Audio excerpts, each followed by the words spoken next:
Glenn, and today I'm going to be talking about my Coleman Peak 1 backpack frame that I got. Now, there's a lot of interest in Coleman Peak backpacks. That's the plastic, nylon, whatever kind of material it is. It's not metal, it's kind of a plastic material. There's been a lot of interest from a lot of folks about it because it is light, it's flexible, and it's very different from your normal kind of external frame backpacks.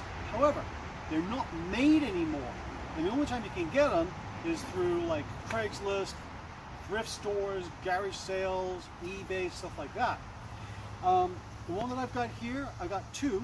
This is a smaller one, so let me go over this and give you a little bit of information about it, okay? All right. So first off, let me give you some statistics on this little guy here, okay? 13 inches wide here at the top. That doesn't seem like much, but it's plenty wide enough. 27 inches tall, and you'll notice it kind of flares out there at the bottom. It's got a depth of about 4 inches. The frame, all by itself, weighs 3 pounds. The backpack with nothing in it adds another 2 pounds, so a total of 5 pounds for the empty frame and backpack. Now what I've done, I put into this everything I carried with me on the 4-day tenderfoot trail that I did. Check out the video for that. I put everything I had in here, and I also felt, well, I don't have food and extra clothes and stuff, so I'll pack it out with some extra bottles of water. So I've got this pack now up to 30 pounds. So that's a total of 30 pounds on this guy. In addition, I'm going to be attaching my water bottle and my 10 essentials and my selfie camera doohickey thing that I rigged up. Okay? All right, what I'm going to do, I'm going to go down Evans Creek Preserve Path, and I'm going to run a series of tests. Flexibility tests, touching toes, swaying, getting on my back, how easy is it to get back up, things like that. Now a lot of this stuff is pretty standard, hey, I'm a backpacker, I do these things. I've also got some tests that are specific to us amputees. One of the things that I'm always looking for is when I'm hiking with this kind of stuff, how much does it compact my sock down? How much does it compact things down and cause me sore spots? Does it affect my gait when I'm walking? Does it throw me off one way or the other so that my hips get out of alignment because I'm not completely in alignment? Okay? So we're going to be testing those things as well. All right? So let me get this thing on, and then we'll get started down the trail. Hang on. All right. So I've got a strap right here. Now some people, when they're putting on their backpack, will just grab the strap here and pull it up onto your shoulder. It's not a good way to do it. That strains the strap. It can really kind of throw your shoulder. What you want to do, you want to have a strap here, and you want to bring it up your leg, up to here, and then onto your shoulder. It's a lot easier, a lot less strain on your back and on the strap. Got my water bottle. I'm going to put that on there. I got my 10 essentials bag. They clip that on there.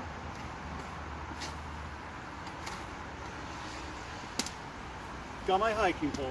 So now I'm ready. All right, let's get down that trail.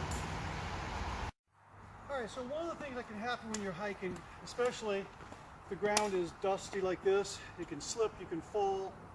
If it's wet, you can slip and fall. And if you're an amputee, that's always a very strong possibility. I've got my hiking poles. They usually prevent me from falling. Occasionally though, I do fall. So in this case, let's say I take a fall, wearing this kind of backpack with this fitting 30 pounds, how well can I get back up onto my feet unassisted by anybody else? So let's say I take a fall, boom, bam, I'm on my back, okay? So when I'm down like this, you got your hiking poles. The backpack came up onto my back nice and comfortable. I've got my 2 poles onto my good leg, using my prosthetic leg for balance, and I'm back up onto my feet nice and easy. Let's do that again. I've come down, I'm turtled. I'm on my back like a turtle, okay? But I've got my poles. Sit up, backpack comes up, weight goes back on my hips, got my 2 poles, good leg underneath me, balance my way back on up, okay? What if I don't have poles? I've taken a fall, put those over there, okay? You can try and roll over and push your way up, but then you're stuck in a position where you're doing a push-up pretty much on slick and uneven ground, okay? Bring your good leg underneath, roll over onto your knee, and you get your prosthetic underneath you here, okay? And then you're basically just standing up onto your prosthetic, get your foot here, and then you're straight up, okay? Now with this Coleman Peak 1 backpack on me, because it is so flexible when I'm doing that, that felt really comfortable. It didn't dig into me anywhere. It moved with me because it's got that plastic flexibility. I really like that. All right, seems I'm back on my feet and ready to go. Let's go down a little bit further and see what else we can find out about this Coleman backpack and a few more tests as well. All right, so one of the other things that, especially as an amputee, you got to watch for is when I'm hiking, how do I do if I don't have my poles? You've lost the poles, you forgot to bring them, something like that. So, no poles. One of the crucial things that matters, of course, is that your balance and your gait is good, okay? Now you're watching this at home and you're able to judge, and I'm sure some other people that do prosthetics have been looking at this as well and watching my hips. The important thing is with this external frame backpack and all external frame backpacks is that hip weight here, all right? You got a little weight here, but you should be able to get your thumbs underneath those straps. All your weight is here on the hips. So your gait, your setup with your prosthetic has to be really good. It's got to be nice and straight. I think that's what I've got here is a nice straight hip action here. This flexibility of this frame, the Coleman, gives me a little bit more sway, okay? So that's one of the things I want to test right here. Is if I'm standing and I do a sway like this, and I've got weight flopping backwards and forwards. That actually worked out pretty good. I didn't feel like I was being pulled one way or the other too badly, really. Felt like it just stayed in place. The other thing is, how good can I move my head around? You look on the side here, I can look straight up. This frame isn't in my way. I can look straight up and enjoy those trees. Well, the other test that you want to do, can I touch my toes?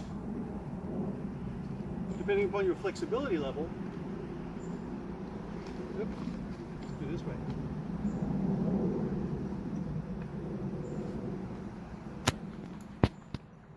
Yeah, so you're watching that and you're looking at that backpack and thinking I was going to tip over. But because the way the balance of this frame is set up, the weight's down low, the center of gravity is down low, so I don't tip over, okay? That's always an important thing, especially for us amputees. Our balance is everything. Make sure you've got that pack loaded nice and loaded low, so the balance is down nice and low. The center of gravity is down here at the hips, not up at the top by your head, okay? All right, let's go a little bit further along the trail and check out a couple of other things. So one of the other things about frames, external frame backpacks, whether they're metal, wood, plastic, what have you, is their durability. They have to be durable. This is something you just can't assume. You have to make sure, you have to be confident of, because if you're out on a 4-day, 5-day hike and your frame breaks on you, you're going to be upset.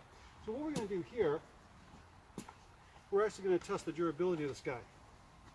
So taking off the pack, buckle, arm, comes around here, and then grab the strap.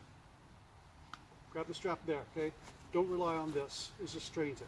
Grab the strap here with your arm in close, and you can bring it down like this, nice and easy, all right? So we're going to test this 3 different ways. Pack side down, frame side down, and on its side. And see if we notice any structural damage or changes to the frame itself. So we're going to do it from about 3 feet. About like that. Okay? So here we go. On the count of 3. 1, 2, 3. Yeah. Yeah. That was just fine. No damage there at all, really. Okay, now we're going to do it on its side from about here. Okay. 1, 2, 3.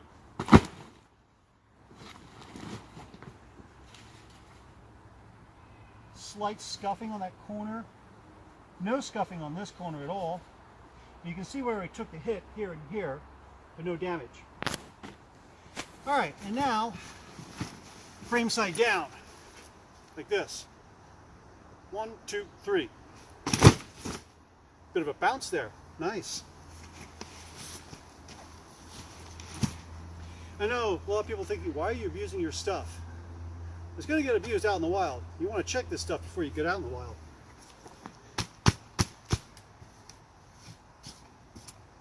Not even scuffed there. Nothing there either. The straps are still good. Yep, looks good. All right, now as I showed you before, getting this on, you don't pull it from the strap.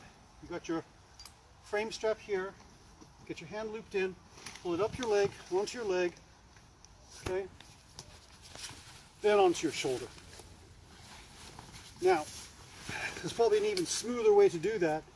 And if you're watching this at home and you know of a smoother way to put on the backpack, please let me know about it. I'd like to hear about it. I'd like to see it improve what I do. Improve the way I do things a lot from the things I learned from you at home. All right, so I'm going to give this Coleman Peak 1 small size frame a thumbs up. And if you can find one online and you're into external frame backpacks, I recommend getting one because you're going to be very, very happy with it. My son's got one. He's got a larger one. He's been using it for years and he just won't give it up. I've tried giving him some other kind of packs, didn't want them. Stuck with this one. So again, this is Glenn from Amputee Outdoors. Hope to see you out on the trail. And like I've always said, we may be missing a part. That doesn't mean we have to miss out. See ya.